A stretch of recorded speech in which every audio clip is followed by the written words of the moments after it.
Tobias, I also want your take on where we stand in the world right now. You're a top macro meteorologist. Your business is exposed to the world in a number of sectors. So walk me through how you see year-end demand firming up and how you are assessing macroeconomic conditions right now.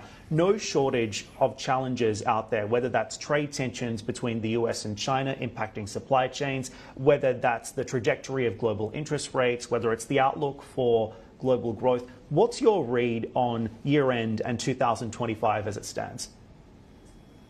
Yeah, Dan, very good question. And indeed, it has been quite an unusual cycle, and I've also been around in the industry for 20 years now. So a lot of macroeconomists said last year that beginning of this year, we're going to see a robust uptrend. Now, this has been the case in some geographies. So especially when it comes to global trade, we see very good export numbers in terms of the volumes that we carry out of China, other Asian countries. We see that China plus one really happening. So strong demand in markets like Mexico, but also Turkey, Malaysia, Thailand, Vietnam.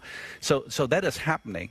But particularly in the Western economies, the US has been on and off, so less consistent.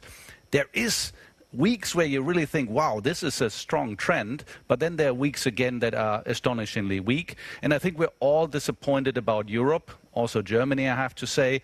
This year, when it comes to the macroeconomic development, it has been much softer than what we had hoped for. Europe is still very important to us at DHL. It's a strong focus, a strong gravity in our networks. So that has been, I think, the disappointment for the year. But in recent weeks, we've also seen here some uptrends. Particularly, we talked about it on the e-commerce side. So parcel volumes really been good for the last 3-4 weeks. And we hope that that is also the case for the peak season. So what do you think? Recession fears overblown?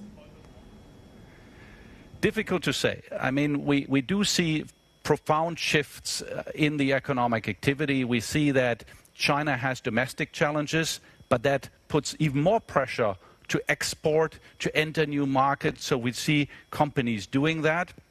We see that Europe is struggling. Car manufacturing, for instance, getting under pressure. Consumer demand in certain segments being relatively soft.